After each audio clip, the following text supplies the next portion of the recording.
अस्सलाम वालेकुम everyone. Normal routine में आपने बहुत से मीठे बनाए होंगे, लेकिन आज जो ईद स्पेशल में मीठा बनने जा रहा है, अगर तो आपके पास जस्ट एक बनाना है तो ये उससे भी बहुत ही मज़ेदार बन जाएगा। सेवइयों की जान छोड़ें और इस ईद पे बनाएं ये ज़बरदस्त सा मीठा। और इसको बनाने के लिए आपको बहुत मेहनत करने की ज़रूरत नहीं पड़ेगी। सो जल्दी से वीडियो को लाइक कर दे, चैनल को सब्सक्राइब कर दे और बेल के आइकन को प्रेस कर दे। बहुत शुक्रिया। यहाँ पे है जी मेरे पास 2 कलर्स की जेली, एक ग्रीन है और एक रेड है। मोस्टली लोगों से जेली बिल्कुल भी अच्छी नहीं बनती है, लेकिन आज मैं आपको बताऊंगी कि हम किस तरह परफेक्ट किस्म की जेली बना सकते हैं। मैंने खौलता हुआ गर्म पानी एक एक कटोरी में ऐड कर दिया है। अगर हम मेजरमेंट का हिसाब लगाएं तो एक एक कप मैंने दोनों में ऐड कर दिया है। अब यहाँ पे ये 80 ग्राम का मेरे पास साशे है, ठीक है। 40 ग्राम मैक्सिमम मैंने एक में ऐड किया है, 40 ग्राम मैंने एक में ऐड किया है। आपने जब भी परफेक्ट किस्म की जेली बनानी है उसके लिए आपको इसको चूल्हे पे पकाने की ज़रूरत बिल्कुल भी नहीं है। आपने इस तरह खौलता हुआ पानी एकदम से कटोरी में ऐड करना है और इसमें जेली मिक्स कर देनी है। और मिक्स करते साथ ही आपने नॉर्मल टेम्परेचर पे इसको ठंडा करना है, एकदम से फ्रीज़र में नहीं रखना। और उसके बाद जैसे ही आपको लगे कि जो आपकी जेली है वो अच्छे से ठंडी हो चुकी है, देन आप इसको फ्रीज़र में 5 मिनट के लिए रखें ताकि वो अच्छे से सेट हो जाए। लेकिन बहुत ज़्यादा देर के लिए नहीं रखने, क्योंकि अगर तो ये जम गई तो ये पानी छोड़ना स्टार्ट हो जाएगी, तो आपकी जेली की जो लुक है बिल्कुल भी अच्छी नहीं आएगी। अब यहाँ पे जो हम मीठा बनाने चाह रहे हैं उसके लिए मैंने 1.5 किलो दूध लिया है। उसकी ये 1.5 किलो दूध की रेसिपी है। अब यहाँ पे मैंने 1.5 किलो दूध इसमें ऐड करने के बाद अब यहाँ पे हम इसको चूल्हे पे चढ़ा देंगे और नेक्स्ट स्टेप करेंगे।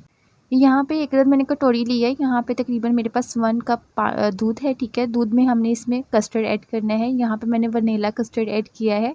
यहाँ पे मैं सबसे पहले आपको बताऊँ, हमने दूध को बहुत ज़्यादा थिक नहीं करना है। सो यहाँ पे तकरीबन 4 चम्मच मैंने वनीला कस्टर्ड के ऐड किए हैं। अगर तो आपने ये 1.5 किलो के हिसाब से 4 चम्मच है, ठीक है। 1 किलो के हिसाब से वैसे नॉर्मली 4 चम्मच होते हैं ताकि अच्छे से थिक हो जाए कस्टर्ड, लेकिन हम 1.5 किलो में 4 चम्मच इसलिए ऐड करें क्योंकि हमें वैसी इसकी थिकनेस नहीं चाहिए, वैसी कंसिस्टेंसी नहीं चाहिए जैसी नॉर्मल कस्टर्ड की होती है। हमने इसको थोड़ा पतला रखना है। और यहाँ पे ऑलमोस्ट दूध को बॉयल आना स्टार्ट हो गया है। और जैसे ही दूध को बॉयल आना स्टार्ट हो जाए तो तब आपने इसमें जो हमने कस्टर्ड मिक्स करके रखा हुआ एक साइड पे दूध में, वो हम इसमें ऐड कर देंगे अच्छे से। अब हमने ऐड करके एक अदद हैंड बीटर की मदद से, विस्क की मदद से इसको अच्छे से हिलाना है, इसको अच्छे से पकाना है।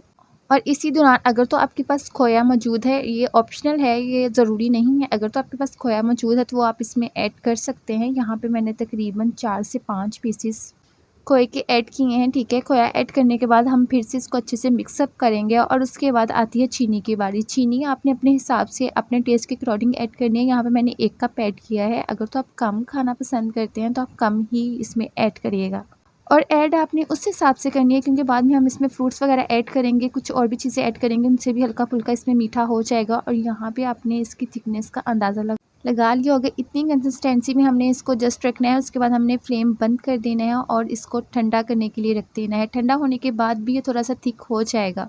अब यहाँ पे मैंने फुल गर्म पानी रखा हुआ था, उसको बॉयल आना स्टार्ट हो गया था। उसके बाद यहाँ पे मैंने कलरफुल सेवइयाँ इसमें ऐड कर दी हैं और उसके बाद हमने इसको चम्मच की मदद से मिक्सअप करना है।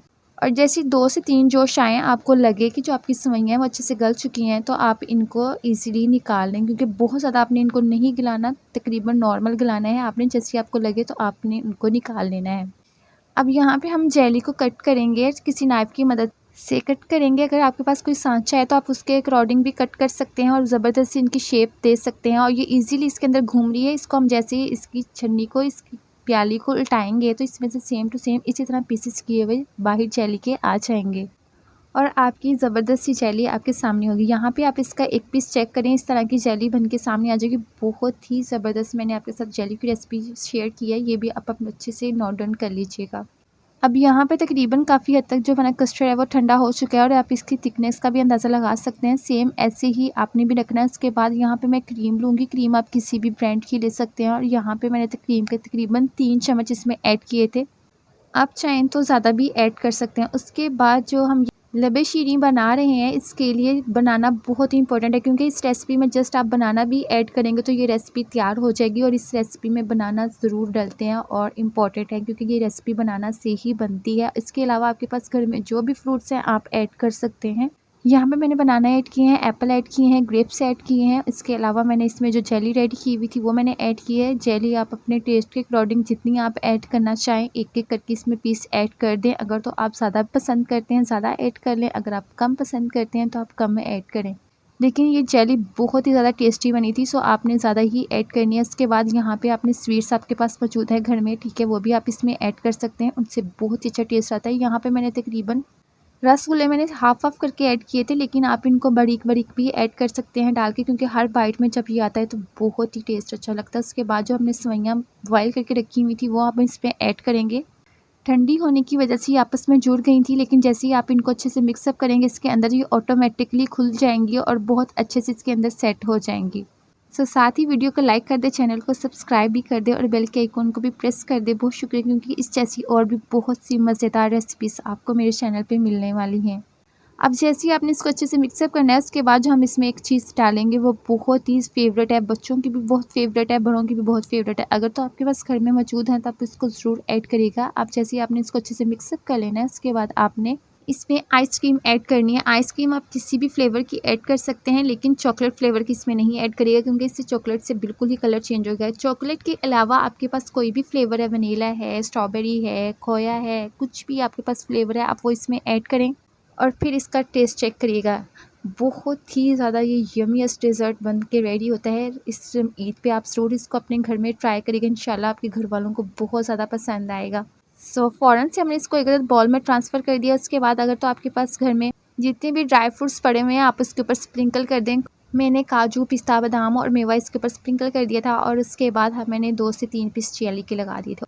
ऊपर जो आई बटन में आपको वीडियो नज़र आ रही है, ये भी ईद के हवाले से बहुत ही ज़बरदस्त रेसिपी। इसके अलावा अगर आपने और भी ईद से रिलेटेड रेसिपीज़ देखनी हैं तो आपको लास्ट में अभी मिल जाएंगी। सो ज़रूर विज़िट करिएगा, क्योंकि वो बहुत ही ज़बरदस्त रेसिपीज़ हैं।